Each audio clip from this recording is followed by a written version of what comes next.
Bienvenue sur le podcast Face au vide, le podcast des entrepreneurs et des chefs d'entreprise qui osent parler des risques et des imprévus qui façonnent notre parcours. Parce que comme vous, je suis persuadée que le risque fait partie intégrante de l'entrepreneuriat. Ce podcast explore des moments cruciaux où tout a failli s'arrêter. Mais finalement, l'histoire a continué autrement. À travers des témoignages inspirants, des invités incroyables, vous allez découvrir des histoires hautement risquées pour peut-être, j'espère, vous inspirer et vous sensibiliser. PS Partner, c'est quoi? C'est le spécialiste en gestion des risques et en assurance des entreprises. C'est parce qu'on est nous-mêmes des entrepreneurs avec mon associé Philippe, qu'on a vécu des situations hautement risquées, qu'on a voulu accompagner d'autres entrepreneurs, d'autres chefs d'entreprise. À travers PS Partner, on veut faire bousculer le monde du courtage pour rendre ces risques plus compréhensibles et vous accompagner à protéger l'essentiel.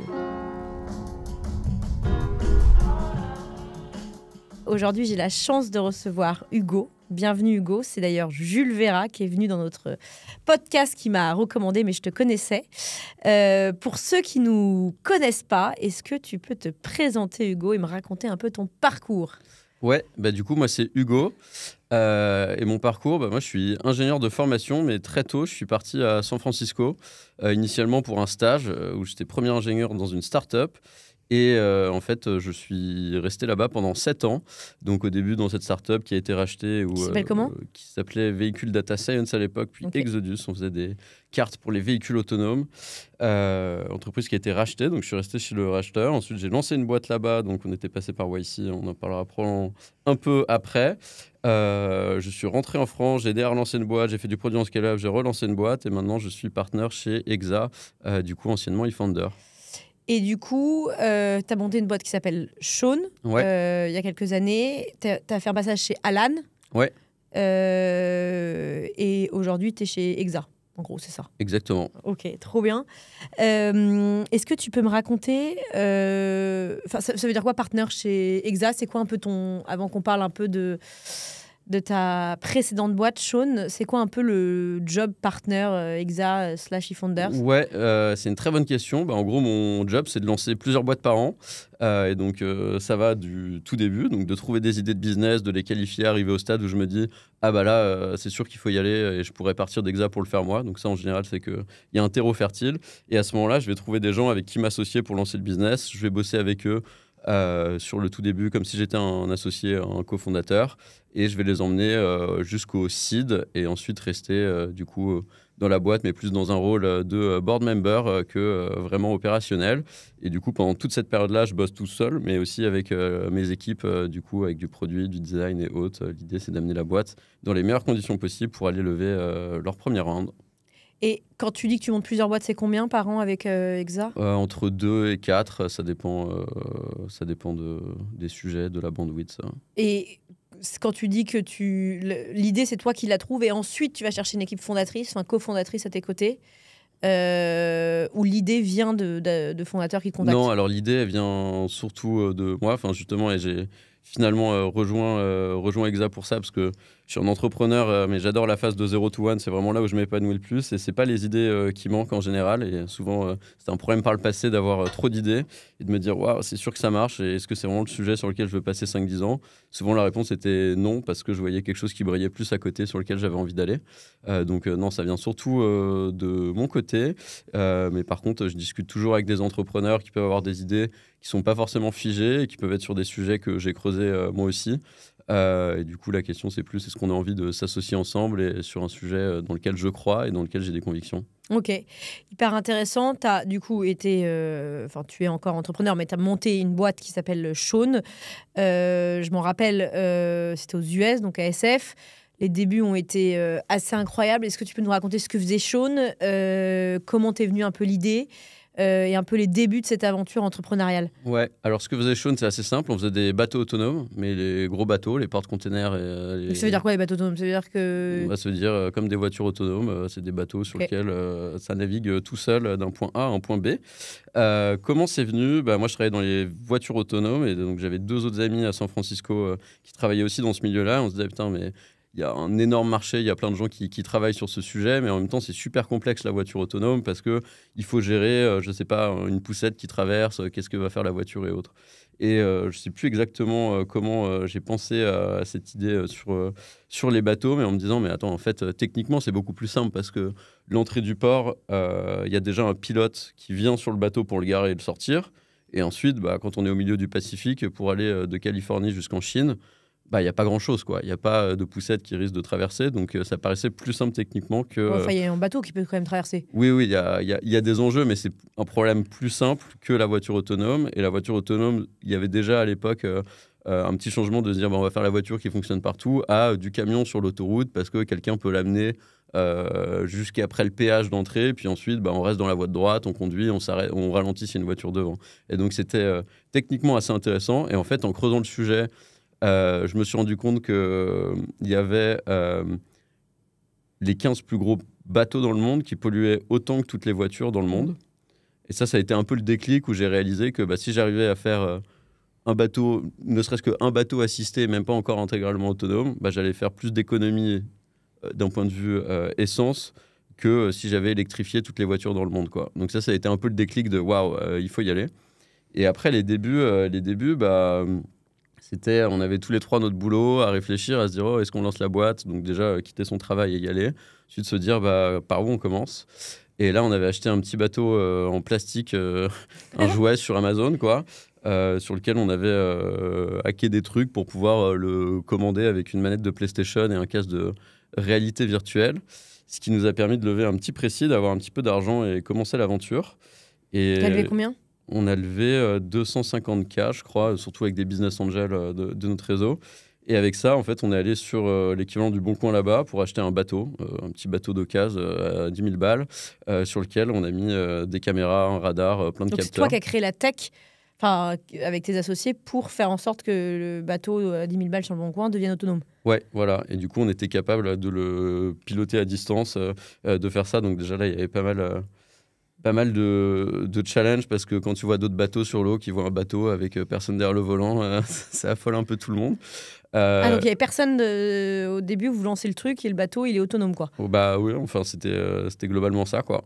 Et ensuite ça nous a permis d'aller voir des gros armateurs, des grosses boîtes en leur disant écoutez, nous on est en train de construire la technologie, c'est sympa de le faire sur un petit bateau, mais on aimerait avoir accès à des vrais bateaux pour construire la technologie. Et du coup, on a sécuré un premier gros deal avec un des plus gros armateurs mondiaux et levé du coup un seed beaucoup plus conséquent derrière pour travailler là-dessus, quoi. Et si je dis pas de bêtises, il n'y a pas beaucoup de clients potentiels. Enfin, t'en as très peu ou beaucoup. Enfin, c'est des gros, non. Quoi. Ou alors, ouais, c'est très enterprise, très, très gros. Après, il y a toute une longue tail de clients. En fait, c'est un milieu qu'on ne connaissait pas du tout, le maritime, mais c'est beaucoup de petites boîtes privées, souvent des familles, donc majoritairement en Europe, parce que historiquement, le shipping était ici avant qu'on aille aux États-Unis et que les États-Unis se créent. Donc, c'est beaucoup de boîtes privées familiales, que ce soit en Grèce, en France, dans les pays nordiques, en Europe, un petit peu partout. Ouais. Et du coup, après, tu as levé quelques mois après une plus grosse levée, 6 millions, je ne dis pas de bêtises, c'est ça, non un petit peu moins, ouais, mais du coup, on a fait YC, donc on a fait notre bateau pendant YC, et à la fin, on a levé un site de... Attends, donc ça veut dire que ton bateau autonome que tu achètes sur le Bon Coin, après tu rejoins le YC ? Ouais. Ok. Et c'est quoi c'est compliqué de rejoindre le YC ? Qu'est-ce qui a fait que vous avez pu rejoindre le YC ?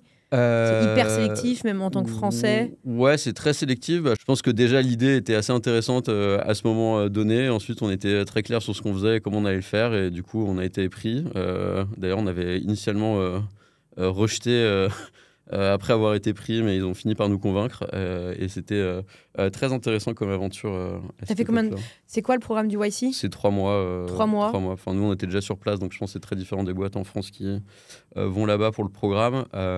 C'est un vrai accélérateur ? Ouais, je pense que c'est le meilleur accélérateur au monde. Ouais. Mais ça t'apporte quoi concrètement ? Ça t'apporte quoi ? Je pense pas mal de... Alors, beaucoup de choses pendant ces 3 mois. Déjà, un peu un accompagnement. Donc, il y a des partenaires qui te challenge, qui vont te dire comment tu vas plus vite, comment tu vas plus vite, comment tu vas plus vite. Donc, ça te met vraiment un sense of urgency de se dire merde, c'est maintenant, il faut que j'aille plus vite, plus vite, plus vite. Donc, ça crée une bonne dynamique. Ensuite, il y a un peu tout le côté avec les autres entrepreneurs avec qui t'es. Donc, il y a un peu des sessions d'alcooliques anonymes pour entrepreneurs où tout le monde brainstorm un peu sur ces sujets et se soutient. Nous, on a moins bénéficié de l'avantage qu'ils ont de se dire si tu vends en SaaS, par exemple, B2B, bah, tu peux avoir plein de clients directement parce qu'il y a d'autres gens autour de toi que tu connais sur qui tu peux tester ton produit. Et après, il y a tout le réseau et le suivi et la suite qui est assez folle. Ouais. Quelques semaines, tu as levé du coup un peu moins de 6 millions d'euros, je crois, Ouais. si je dis pas de bêtises. On a levé, je pense, 5 millions d'euros. Avec qui? En grande partie avec des business angels et en seconde partie avec Alven. Un fonds, Donc, quand même, avec pourtant, vous étiez aux US, ouais. tu as choisi de lever avec des Français? Ouais, bah, on avait plusieurs propositions de différents fonds et on a surtout choisi sur le partenaire parce que je pense que c'est le principal et on a eu un très très bon fit avec un partenaire de chez Alven avec qui on a adoré bosser. Et du coup, Success Story qui part assez vite, tu lèves beaucoup d'argent très vite. En plus, c'est quand? C'était 2018, je pense, Q1 2018, notre levée. Ok. Tu fais le YC, etc. À ce moment-là, tu vois un peu le début de la Success Story française avec les petits 3 Français qui sont basés à SF, où tu avais... Aujourd'hui, Sean n'existe pas, mais tu vas nous raconter pourquoi. Tu commençais à avoir... il y avait des signaux où vous étiez hyper confiant. Bah, je pense que tu peux jamais être hyper confiant quand tu te lances dans un projet comme ça, mais je pense que c'est vraiment... c'est le type de projet où c'est un moonshot, quoi. Donc c'est go big or go home, comme on dit aux US. Soit ça vaut 1 milliard, soit 0. Ouais, c'est ça. Donc il n'y a pas d'entre-deux. Et nous, on a pris le pari et on a tout donné pour y arriver, quoi. Donc je pense qu'au début, tu peux pas te dire c'est sûr que ça va marcher ou c'est sûr que ça va pas marcher. C'est juste quand tu as une levée de fonds, ça te permet de t'acheter de la runway ou tu peux avancer à l'étape d'après et t'essaies de dérisquer toutes les choses pour arriver au bloc. Et je pense qu'in fine, c'est pas mal un jeu de... si tu as réussi à survivre pendant suffisamment de temps, à la fin, tu as créé des assets et de la technologie qui finissent par fonctionner. Et c'est un peu ce qui s'est passé avec les boîtes de self-driving car aux États-Unis, où maintenant il y en a très peu qui restent en vie, mais qui fonctionnent, qui sont en production et on y arrive tout juste là. Et il y a énormément de boîtes qui sont mortes sur le chemin parce qu'ils ont pris des paris différents et qu'in fine, ça n'a pas marché pour eux, quoi. Et du coup, tu lèves, c'était en 2019, tu me disais, 2018. Ouais. Très vite, vous arrivez à avoir du client, à sortir du cash, avoir des clients, sortir du cash, ça se passe comment un peu? Ouais, non, pas de... Alors, faire rentrer du cash, nous, du coup, c'était vraiment des deals enterprise. Donc déjà, il y a tout un cycle de vente qui est complexe. Et je pense qu'on a eu tous les trucs qui peuvent foirer dans un deal enterprise au fur et à mesure. C'est-à-dire déjà, pour commencer, ton champion avec qui tu bosses depuis plus d'1 an qui se fait virer du jour au lendemain. Donc après, il faut recréer la relation et donc tu perds globalement 1 an. Tous les enjeux d'achat, procurement sur des gros groupes où il y a des enjeux de cybersécurité et autres où ça prend du temps, ça ralentit le deal. Il y a énormément plein d'étapes qui peuvent capoter à plein d'endroits. Et c'est un deal enterprise, ça représente combien? Tu savais à peu près l'ARR? Le premier deal, c'était 1,6 million d'ARR. Vous avez signé ou... On a signé, mais on n'a pas pu le délivrer pour d'autres raisons. Ouais. Et donc, du coup, raconte-nous un peu. Donc, Sean, ça n'existe plus aujourd'hui. Comment tu passes d'une boîte qui lève beaucoup d'argent, qui fait le YC, à finalement une boîte qui chute? Qu'est-ce qui s'est passé? Nous, c'était assez simple. C'est que du coup, on avait un premier vrai client et ensuite, on avait d'autres pilotes partenaires, mais qui étaient moins avancés dans le deal flow enterprise. Du coup, on a, comme je te l'ai expliqué, pas mal itéré pour arriver jusqu'à la validation du deal de OK, c'est bon, on y va, quoi. Donc, le fameux deal à un peu moins de 2 millions. Exactement. Donc, on a réussi à le closer en première instance. Et puis, quelques semaines après, le PDG de cette entreprise avait mangé avec un autre PDG avec qui il était ami, qui lui a dit qu'il avait très, très peur de se faire hacker. Et donc, il est revenu du jour au lendemain en disant on arrête tous les projets en interne et en externe qui touchent au système d'information parce qu'il faut que je comprenne comment ça marche. Et donc là, on a perdu notre deal littéralement du jour au lendemain. Pour une décision, en plus, qui a rien à... en fait, pas du tout rationnel. Parce il a déj avec un gars qui lui a fait peur et du coup, du jour au lendemain, ton deal à 2 millions, il est mort, quoi. Exactement. Et surtout pour des raisons assez irrationnelles parce que en voyant un peu les standards du maritime en termes de cybersécurité versus ce que fait une entreprise tech de la Silicon Valley... fait, je pense qu'on sécurise plus qu'on introduit des risques. Mais bon, ça n'a pas été compris comme ça. Et je pense que c'est plus une question d'éducation sur le sujet. Et donc, donc on a perdu ce deal. Et en fait, on l'a plutôt vu comme une opportunité à ce moment-là. Parce qu'on s'est dit, putain, ça fait 2 ans qu'on est bloqué avec ces gars-là avec qui on avait commencé. Et on a eu plein d'apprentissages sur le chemin. Et donc, ça nous permettait de nous libérer de la bandwidth pour aller mieux servir d'autres clients et vraiment mettre en avant tous ces apprentissages. Et Parce que là, il vous restait combien de trésors? On avait encore, je pense, 2 millions sur le compte. Donc, quand même pas mal. Après, on faisait du hardware. Donc, ça coûte un peu cher. Mais non, on avait encore de la runway. Et on a réussi à réavoir un deal à peu près équivalent sur la table en l'espace de 3 mois, 3-6 mois en grande partie, parce qu'il y a des personnes qui s'étaient fait lay-off, qui avaient été exec dans d'autres boîtes et qui du coup nous connaissaient, donc sur lesquels on a pu capitaliser. Et en se disant, en fait, on va passer du porte-container à la croisière, parce que en fait, c'est là où, à cette époque-là, il y avait énormément d'argent et où ils voulaient faire de l'innovation, notamment pour la sécurité pas mal des gens à bord. Et du coup, on s'est mis là-dedans en se disant, vas-y. Donc un peu bien. Pivot du marché, quoi. Changement de segment d'ICP en go-to-market, mais rien de choquant encore à ce stade. Et à ce moment-là, ce qui s'est passé, c'est déjà, moi, j'ai eu un accident perso où j'ai eu un gros trauma crânien, donc j'étais KO pendant 2 semaines, et en allant aux urgences, j'ai tombé. Ouais, alors oui, j'étais. Alors c'est très Silicon Valley de dire ça, mais j'allais au bureau en skate électrique à l'époque, j'avais pas de casque.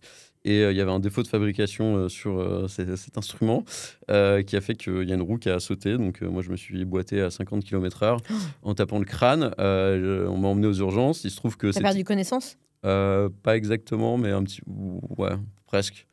Enfin, c'est très flou, j'ai pas tous les souvenirs. Et en fait, en allant aux urgences, c'était le tout début du Covid. Et donc, j'ai chopé le Covid, mais on savait pas encore que c'était le Covid, puisque c'était en février 2020. Donc, c'était l'époque où il se passait des trucs en Chine, il y avait une maladie bizarre, mais on savait pas trop ce qui se passe, mais c'était déjà partout. Donc, j'ai chopé le Covid sans le savoir. Donc là, j'ai eu 2 semaines j'étais dans mon lit avec boule qui cache-œil, à rien comprendre, attendre. Et là, je suis sorti de là en me disant, OK, en fait, là, il y a le Covid, c'est le début du lockdown, quoi. Donc, du confinement. Et donc, l'industrie du maritime, complètement bouleversée.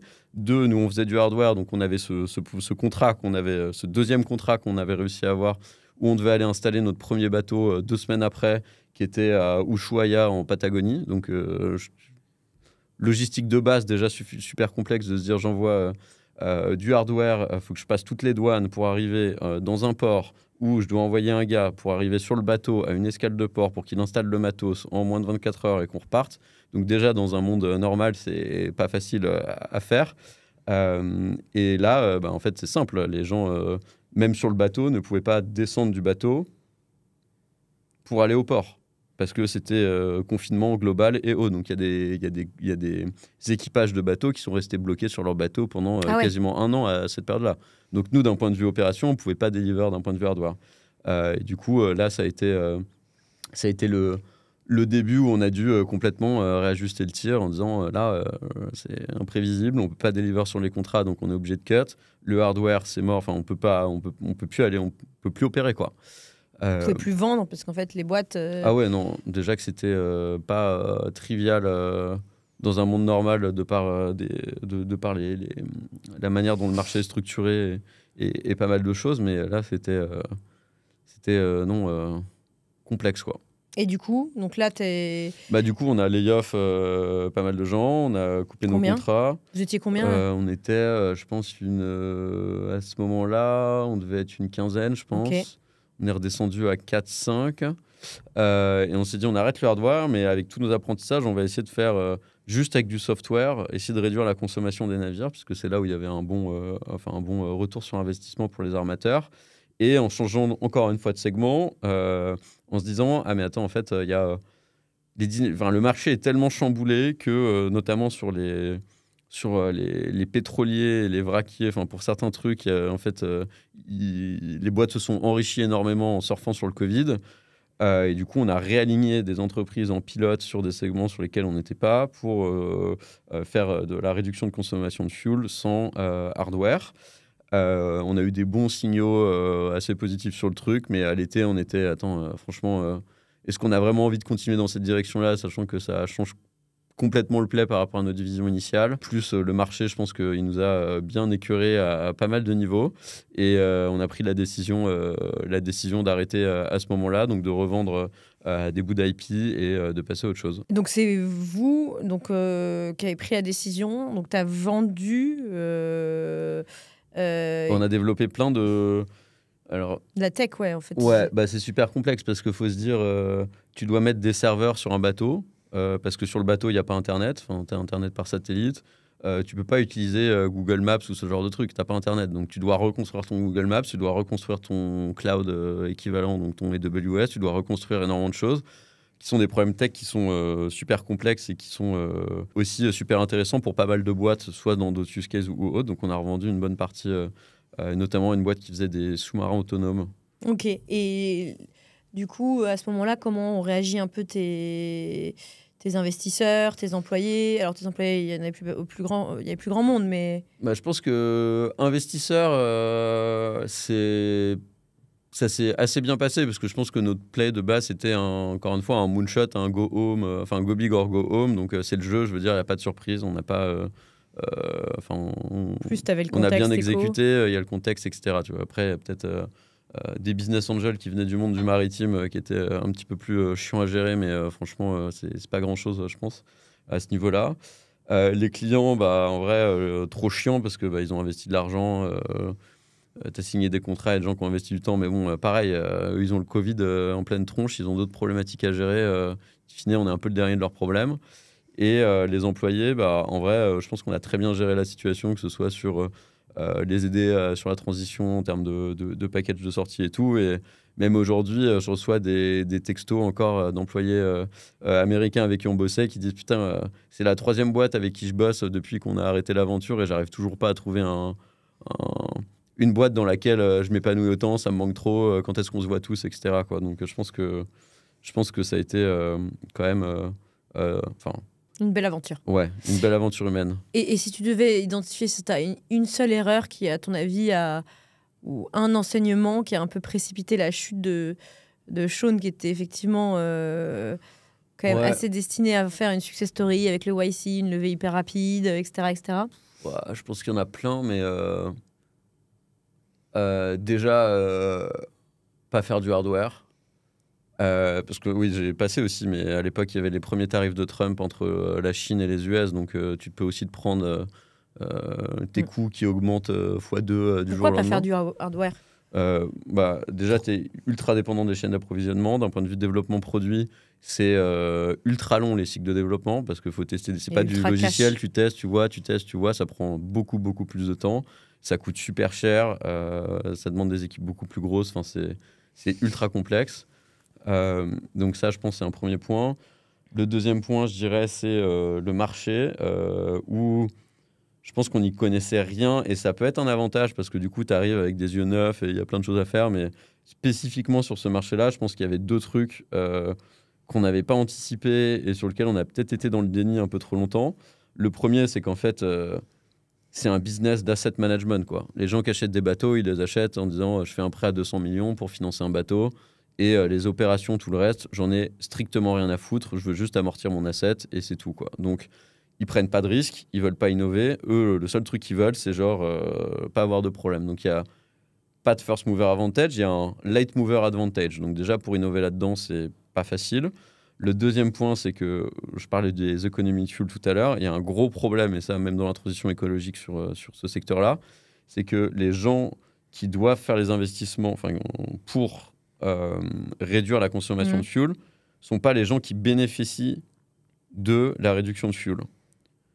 Donc c'est un énorme bordel parce que la personne à qui tu demandes de payer, c'est pas lui qui va bénéficier de ta solution. Et donc ça demande, c'est assez complexe. C'est pas vrai pour tous les segments, mais c'est assez complexe. Donc je pense qu'il y a ce point-là qui joue.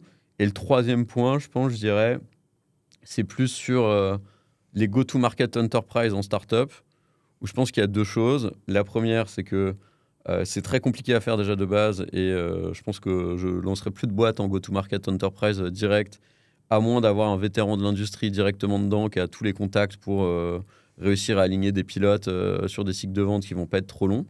Donc je pense qu'il faut un gars avec le carnet d'adresses dans ce milieu-là, ce que nous, on n'avait pas, quoi, parce qu'on arrivait dans des multinationales, les start-upers de la vallée, tout le monde était en costume et nous, on était en basket t-shirt. Donc je sais pas si ça joue à notre avantage ou à notre désavantage, mais je pense que ça, c'est un vrai truc. Et le deuxième point, c'est je pense qu'on a été un peu long à rentrer dans des discussions contractuelles. Et là où je pense que pareil, sur ce type de go-to-market, il faut essayer de signer des letters of intent pricés. Attends, ça veut dire quoi là? Tu me fais trop d'anglais. Ouais, pardon. C'est vrai que je fais pas mal de franglais. Mais je pense que tu as un danger dans ce genre de cycle de vente, c'est que tu peux construire, et puis eux, ça leur coûte rien. Donc ils sont, ah oui, c'est cool, fais-le, fais-le. En fait, on te fait tourner, tu fais 18 rendez-vous et à la fin, ça signe pas. Ouais, mais ou alors ils te mettent des petits montants, etc. Alors qu'il y a d'autres moyens de valider ça très rapidement, qui est du coup des letters of intent, c'est des lettres d'intention qui disent globalement, et pardon pour le franglais, qui disent si tu construis ça, je te l'achète et je te l'achète à tel prix.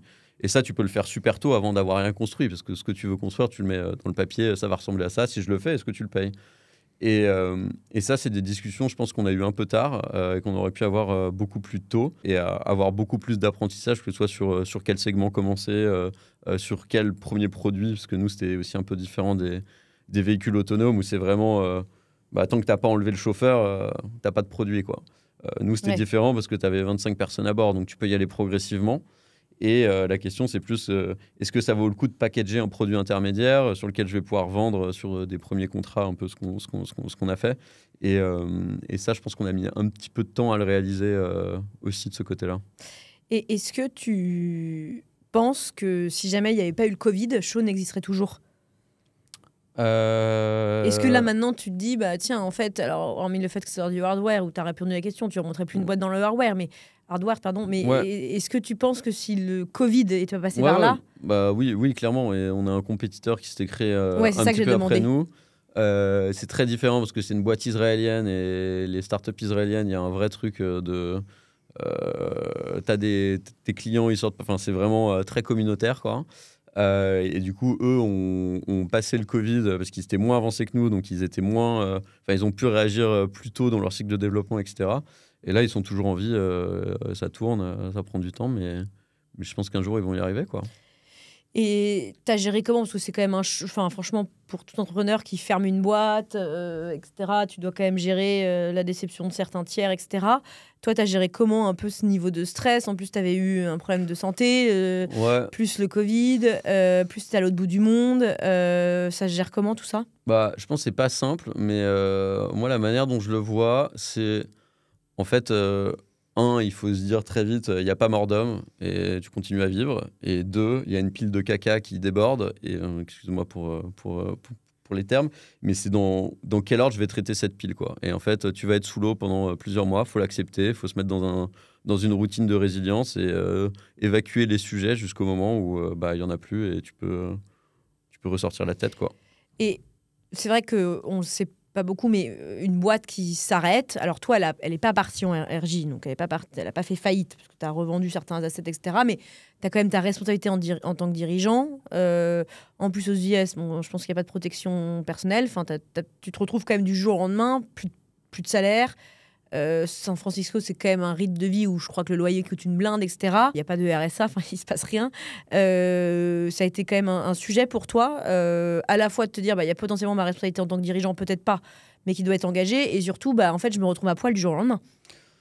Ouais, alors, je pense pas trop sur la... Alors, deux trucs, c'est que je pense que sur la fin, en vrai, ça va, parce qu'on l'a suffisamment anticipé, ça a été une décision, on avait encore de la runway, donc tu vois, c'était pas... le truc le plus stressant de comment je vais run ma fiche de paie en fin de mois pour que tout le monde soit payé.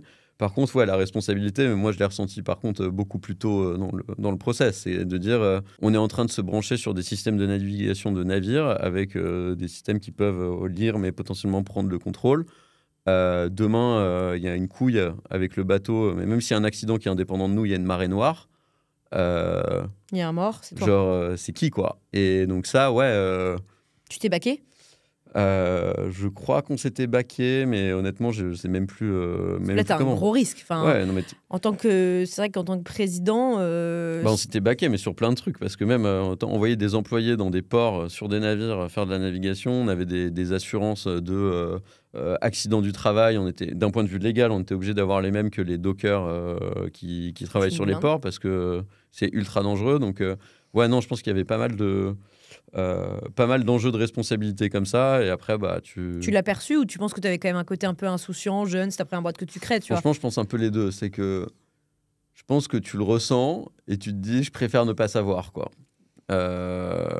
Et de laisser l'insouciance prendre le dessus parce que sinon, t'arrives pas à avancer et tout. Mais c'est sûr que, ouais, c'est. Et puis surtout qu'on a eu des trucs. Les premiers bateaux qu'on a installés, on naviguait dessus pour s'assurer que tout tournait bien. Mais tu te branches dans des panels, tu fais des soudures de câbles. On a des instruments qui sont tombés. On a réussi à les rallumer, etc. Mais bon. T'as eu chaud, quoi. Ouais, mais imagine, c'est comme si tu te branchais sur un avion de ligne et que tu branchais ton petit système pour faire quelque chose sur les iPads pour les pilotes, quoi. Bah, t'as pas le droit à l'erreur, quoi. Et t'as des certifications, il y a des trucs, t'y vas, mais t'es encore en phase de prototype, donc il y a des risques. Et ouais. Et c'est quoi la plus grande leçon que tu tires un peu de cette aventure entrepreneuriale pour ceux qui nous écoutent? Bah, je pense qu'il y a les 3 points que j'ai déjà dit tout à l'heure sur le hardware, sur le marché, sur pas mal de choses comme ça. Mais sinon, je dirais franchement, aucun regret. Genre, faut pas se poser de questions, faut y aller, quoi. Et il n'y a pas d'échec. Je pense que ça, c'est trop européen. Je le vois trop en Europe de gens Aux US, c'est hyper bien vu l'échec. c'est un apprentissage, quoi. Et d'ailleurs, en France aussi, ça l'est de plus en plus, on en parlait.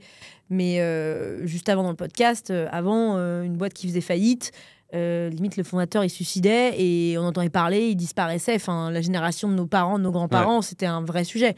Aujourd'hui, c'est quand même, en fait, tu t'apprends quand même parfois même plus dans l'échec que dans la réussite. Ouais. Et d'ailleurs, voilà, je pense que peut-être question, mais ta perception au risque a changé.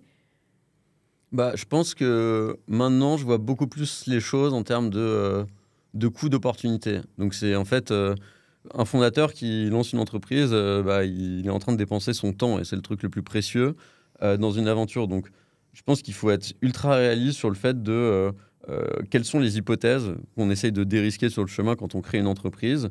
Et si on se rend compte qu'il y a une impasse ou autre, il y a des moments, en vrai, il vaut mieux arrêter et se dire mon temps est mieux investi ailleurs pour tout le monde. Donc après, il faut bien évidemment bien le faire, être intelligent sur la question. Mais je pense que maintenant, je suis beaucoup plus... je ferai beaucoup plus attention à comment j'investis mon temps et m'assurer que je ne suis pas en train d'investir mon temps pour me prendre un mur dans 24 mois ou autre, quoi. Et concrètement, quand tu fais, parce qu'il y a parfois plein de choses où tu le vois pas arriver. Enfin, et si d'ailleurs tu le voyais arriver, tu n'aurais pas lancé la boîte. Et en fait, le fait d'être face au mur, ça te permet de dégommer le truc. Je pense que c'est être beaucoup plus méthodique, je sais pas si c'est le mot, mais c'est de se dire, ok, à partir du moment où tu as une levée de fonds, en fait, je pense que dans beaucoup de boîtes, ce qui se passe, c'est que, ok, c'est bon, tu peux souffler parce que tu as galéré à lever ton tour. Et une fois que tu l'as, tu te dis, ok, je peux dépenser, je peux y aller. Et puis en fait, 18 mois plus tard, tu n'as quasiment plus d'argent sur le compte et en 3-6 mois, tu vas accomplir beaucoup plus que tu as fait en 1 an et demi parce que tu vas te focaliser sur les bonnes choses et tu n'auras pas trop d'argent pour résoudre le problème juste en mettant de l'argent sur les problèmes. Et je pense qu'il faut être ultra réaliste à tout moment en se disant ok, j'ai de l'argent, c'est cool, je peux survivre. Ça veut pas dire qu'il faut être super agressif et brûler de l'argent n'importe comment, mais ça veut dire qu'il faut rester serein sur c'est quoi les hypothèses que j'ai aujourd'hui et qui sont pas validées et comment je les valide le plus rapidement possible parce que tant que celles-là elles sont pas validées, j'ai pas de boîte. Ok, hyper intéressant. Et aujourd'hui, donc tu es partenaire chez Exa, donc tu montes plusieurs boîtes par an. C'est ta première année, donc tu as commencé à en monter. Qu'est-ce que tu appliques, que toi, tu as appris dans l'entrepreneuriat au quotidien avec ces équipes que tu t'accompagnes et parfois même coach, je pense? Ouais, je pense que la liste est super longue, quoi, parce qu'on part déjà de c'est quoi une bonne idée ou une mauvaise idée, quoi. Et donc, si tu as déjà monté des boîtes, tu as quand même pas mal d'insights là-dessus. Et comment aller valider une idée rapidement ou pas. Donc ça, je pense que ça joue beaucoup.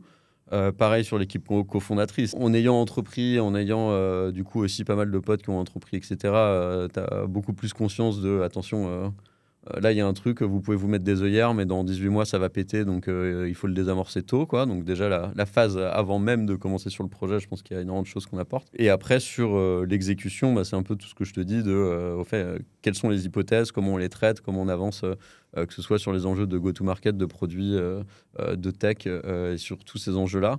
Et je trouve que le faire dans la position dans laquelle je suis aujourd'hui, c'est aussi peut-être plus simple qu'en étant entrepreneur avec des œillères et la tête dans le guidon, parce que on a du recul et on est beaucoup plus objectif, quoi. C'est comme, moi, plus dans l'analogie vie perso que tu te dis, c'est quand tu es en train de conseiller un ami sur sa relation amoureuse, c'est beaucoup plus simple de lui ouvrir les yeux et de lui dire des choses parce que tu n'es pas dedans, alors que si tu es à sa place et que tu as tes potes qui te disent la même chose, c'est la galère. C'est exactement pareil. Et aujourd'hui, quand même, un de tes jobs, c'est trouver la bonne association, parce que tu vas associer peut-être parfois un CEO, un CTO. Ouais. Comment tu réussis, parce que c'est le plus gros risque finalement dans ces boîtes que tu crées. Ouais. Bon, tu as l'idée que tu vas dérisquer, etc. Mais bon, l'idée, on va dire que c'est 5%, 95% c'est l'exécution. Donc, tu as quand même un rôle parfois même de recruteur, de trouver les bons gars pour le bon projet. Comment tu fais ça pour dérisquer ça ? Je pense que déjà, c'est pas du recrutement à proprement parler, c'est plus s'associer avec quelqu'un, comme si moi je m'associais pour monter une boîte. Je considère que je suis cofondateur du projet. Donc, mais comment tu dérisques cette association que tu veux pour cette association ? Moi, déjà, il y a pas mal de choses. C'est que, en premier lieu, il y a pas mal de... On peut screener très rapidement pourquoi, est-ce que la personne est entrepreneur, deux, quelles sont ses motivations et qu'est-ce qu'elle aspire, quoi. Parce que si tu as d'un côté un cofondateur qui veut faire une boîte bootstrap parce que sa motivation première c'est d'être libre, d'être son propre boss, il veut pas avoir à gérer des employés, etc. En vrai, c'est complètement viable, ça peut marcher sur une catégorie d'idées, etc. Et d'un autre côté, si tu as quelqu'un qui est justement dans un scénario de je veux faire une unicorn, sinon rien. Les deux, ça marche pas, quoi. Ils peuvent commencer à bosser ensemble, ça va pas marcher. Donc il y a des trucs comme ça. Et moi, ce que je fais, c'est j'ai un questionnaire que je leur demande de remplir chacun de leur côté, donc qui couvre des thématiques comme celle-là, un peu en termes de motivation, d'ambition de eux, comment ils fonctionnent, comment ils travaillent, en termes de zone de responsabilité aussi, et c'est quoi les sujets sur lesquels ils sont bons et sur lesquels ils aiment travailler. Et en fait, tout ça, je leur demande de le faire chacun de leur côté. Ensuite, ils mettent en commun et on voit s'il y a des points de désaccord. Et vu qu'ils ne le font pas en live, c'est écrit sur un papier. Tu peux pas mentir à l'autre. Donc, l'idée de ce truc-là, c'est d'aller vraiment dérisquer le plus tôt possible tous les sujets qui pourraient péter dans 12-24 mois, quoi. C'est quoi un des sujets que tu veux dérisquer le plus vite possible ? Justement, déjà, l'ambition, est-ce qu'ils travaillent de la même manière ? Est-ce que les deux, en fait, ils ont exactement le même skill set et du coup, comment ils vont se positionner ? Je sais pas, les deux sont très forts en produit, veulent faire du produit. Ok, mais qui va own le produit ?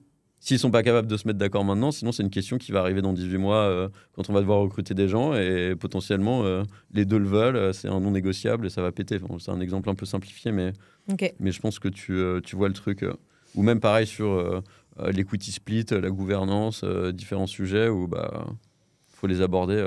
Et comment tu valides le fit humain ? Parce que tu as quand même un sujet où toi tu t'associes. Le fit humain, en vrai, c'est hyper important. Je pense que quand en fait, moi le process c'est plus à chaque étape, j'essaie de valider que ça vaut le coup de continuer à passer du temps ensemble et d'aller à l'étape suivante. Parce que en fait, sinon on perd du temps mutuellement et ça sert à rien. Donc au début, ça va être un call de 30 minutes. Ah cool, il faut qu'on parle plus ensemble. Ensuite, on va commencer à bosser ensemble parce qu'en général, c'est le mieux. Tu bosses ensemble pendant 2 semaines et là, tu te dis, ok, est-ce que j'ai suffisamment de conviction que ça va le faire et qu'on continue à bosser pendant 2-3 mois. Et puis à 2-3 mois, tu te dis, est-ce que la mayonnaise, elle a bien prise et ça vaut le coup de continuer. Donc parfois, tu passes du temps avec des gens où en fait, tu vas arrêter au bout de 3 mois, quoi.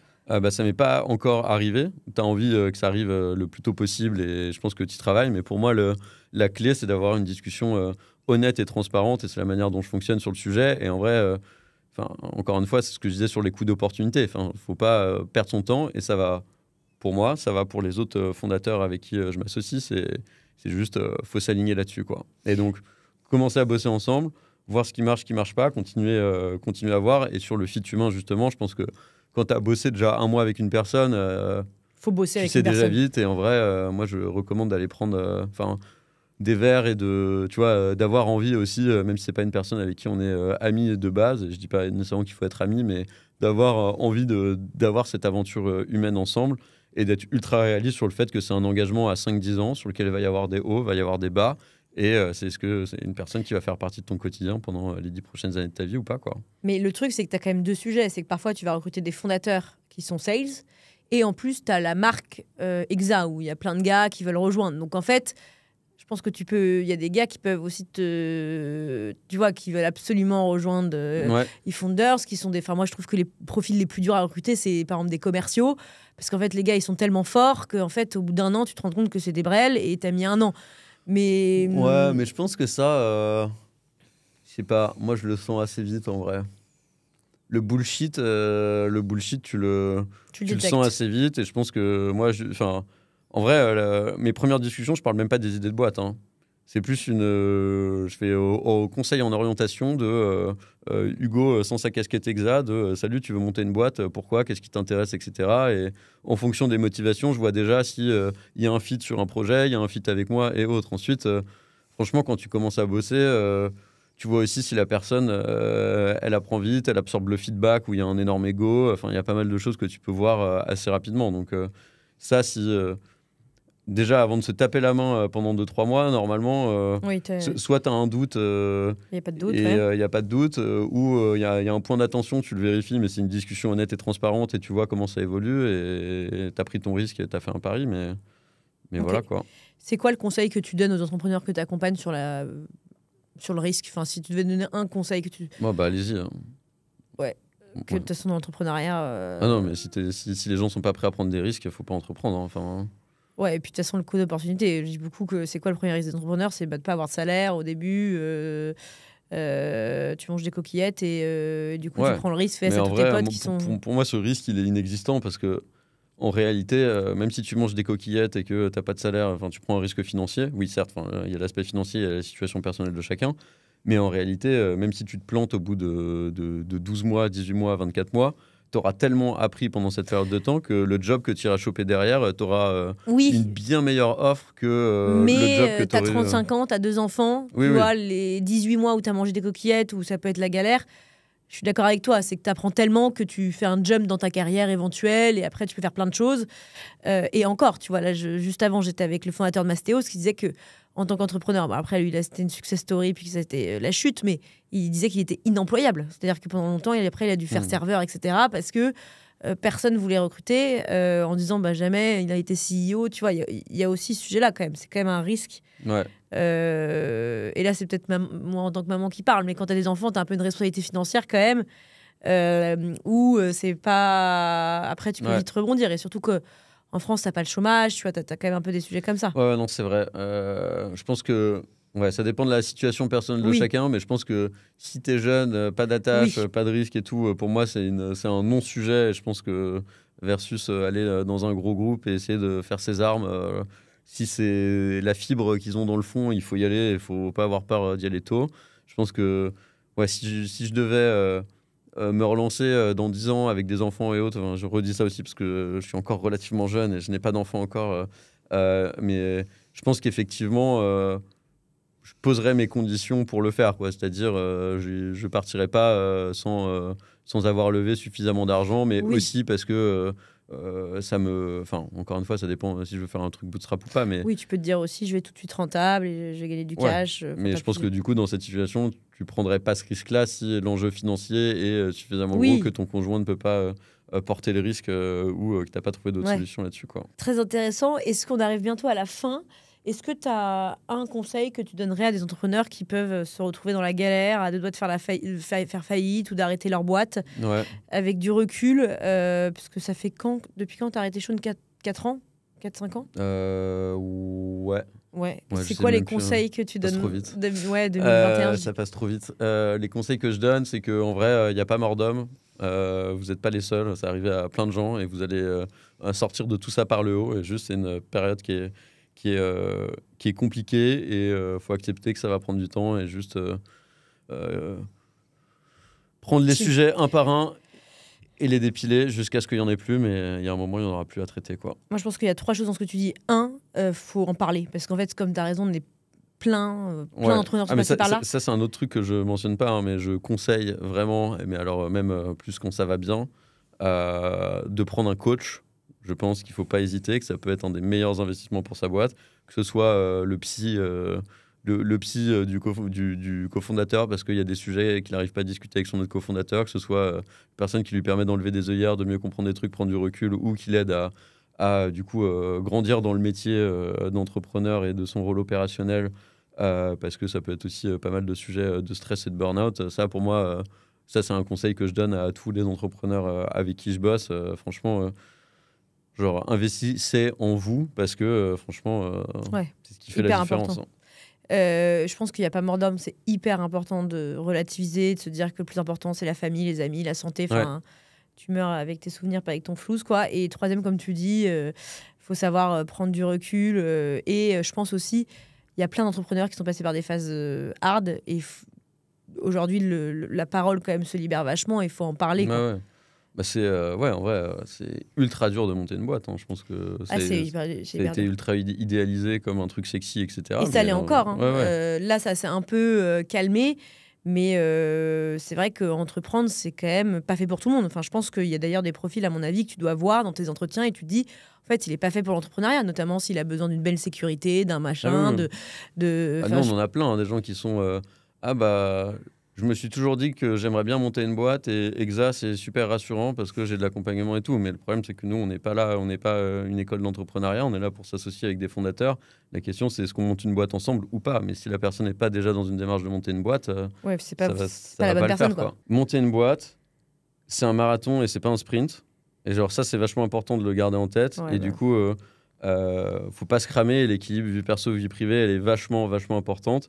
Et je pense que si on commence à déborder sur des horaires de fou, c'est plus une question de comment je peux travailler mieux. Et peut-être que mon focus, mon allocation de temps n'est pas la bonne. Et peut-être que, souvent, moi, ce que j'observe là-dedans et de mon expérience perso, c'est qu'en se mettant des contraintes de temps, on peut arriver au même résultat avec une approche plus intelligente et beaucoup plus saine dans la durée, quoi. Et surtout, il n'y a pas besoin de bosser le week-end. En fait, la réalité... Il y a des moments où tu n'as pas le choix, mais franchement... il y a des moments. Mais faut pas que ce soit la base, quoi. Moi, je me suis cramée et j'ai eu des gros soucis de santé. La santé, c'est tellement important qu'effectivement, l'équilibre vie pro, vie perso, il est hyper important. Et moi, je connais des gens qui finissent, typiquement Jules, tous les jours assez tôt. Enfin, assez tôt, à 18h30, il est chez lui pour voir sa fille, sa famille. Mais c'est une brute en exécution parce qu'il sait que pendant la journée, il va bosser de 6h à 18h30. Il bosse jamais le week-end. Et en fait, il a une très belle boîte et il accomplit des choses assez incroyables. Donc, les horaires, pas parce que tu bosses tous les week-ends que tu vas plus accomplir que d'autres, tu vois. Et ça, c'est hyper important. Dernière question. Est-ce que tu as une personne à me recommander qui a vécu une histoire assez dingue dans la gestion des risques? Alors j'en ai plein. Il y en a plein qui sont aux US, donc tu auras du mal à les interviewer. Mais je pense surtout vu mon niveau d'anglais, je pense que ça va pas être bon. Remarque, ça peut être marrant. Je pourrais. Non, mais moi je pense à Francescu de Mojo. Parce que eux, ils ont finalement une très belle success story. Donc c'est pas trop ça. Mais je pense qu'il y a eu des débuts où c'était très très loin d'être évident que ça allait être une très belle success story. Mojo, la boîte française? Oui, alors c'est une app, c'est une boîte prosumer parce qu'il y a plusieurs Mojo. Ah oui, d'accord, c'est pas Mojo. Okay. Non, c'est une boîte avec qui j'étais à YC où les fondateurs sont assez exceptionnels et qui ont beaucoup itéré avant de trouver leur product market fit et qui ont réussi à créer une boîte assez exceptionnelle de manière quasiment bootstrap et je te recommande de leur parler. Ils parlent anglais? Ils parlent français? Ils parlent français, ouais. Bon, ça va le faire. Tu t'entendras très bien avec eux, t'inquiète pas. Trop bien. Écoute, merci beaucoup à tous qui nous ont écoutés. Merci beaucoup Hugo, c'était hyper intéressant. Merci beaucoup d'être livré. Et puis à la prochaine. Merci à tous.